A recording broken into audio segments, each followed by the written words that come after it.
Not everyone, of course, is excited about the play, and we will get to that in just a second because we're getting to the big game in Dallas last night between the Sixers and Mavericks. Sixers won big. Luka led Dallas with 32 points in 33 minutes, though.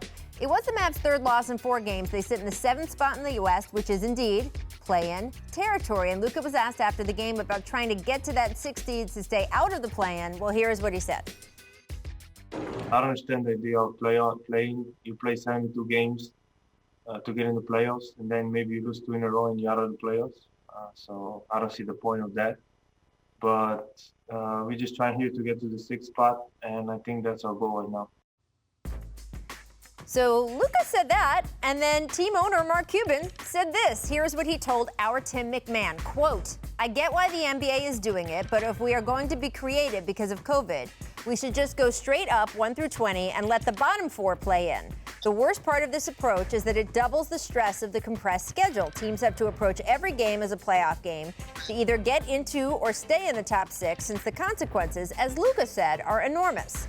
So players are playing more games and more minutes in fewer days. In hindsight, this approach was an enormous mistake."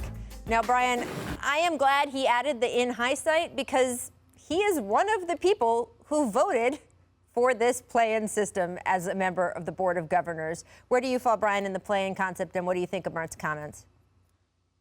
Well, I don't think we can evaluate the success or failure of the play-in concept until after we see it play itself out. I mean, we could actually get some terrific single elimination, double elimination situations.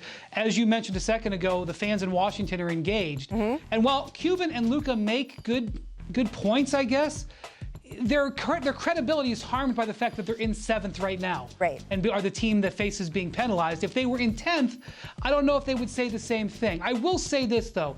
The compressed nature of the second half of this schedule, which was not on the boards when they put together the play-in tournament, and the COVID situations that caused a bunch of teams to have to play a lot of games in the second half, we didn't necessarily understand that. So that is a fair criticism, but I also think we have to see how it totally plays out before we can judge it.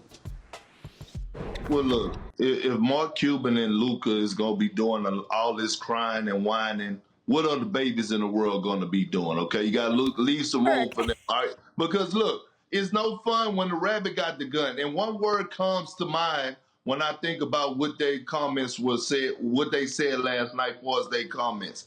Accountability. Don't take the regular season for granted.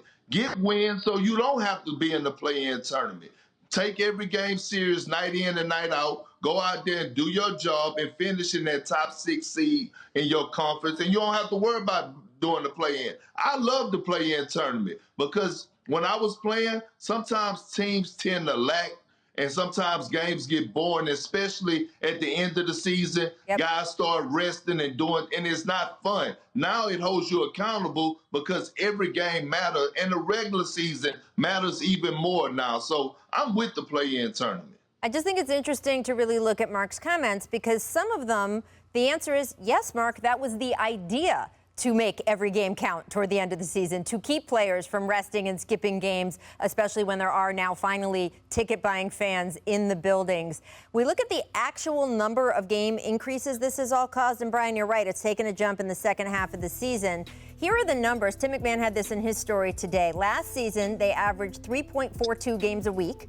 This season, they're averaging 3.6 games a week if you just put the whole season together. And then if you just look at post-All-Star, they're averaging 3.75 games a week. So it is a jump. It's not a jump of like 2 extra games a week, but it is absolutely a jump. And there's no question, by the way, we have seen a spate of soft tissue injuries. I think Jamal Murray's ACL tear was the 5th or 6th that we've seen in this short season. Is that a result of the condensed schedule? I have no idea. There is no way for anybody to know. It is why I think you are seeing teams like the Nets and the Lakers be very conservative with guys like Anthony Davis, Kevin Durant, how long they keep them out because they know this condensed schedule is such a grind.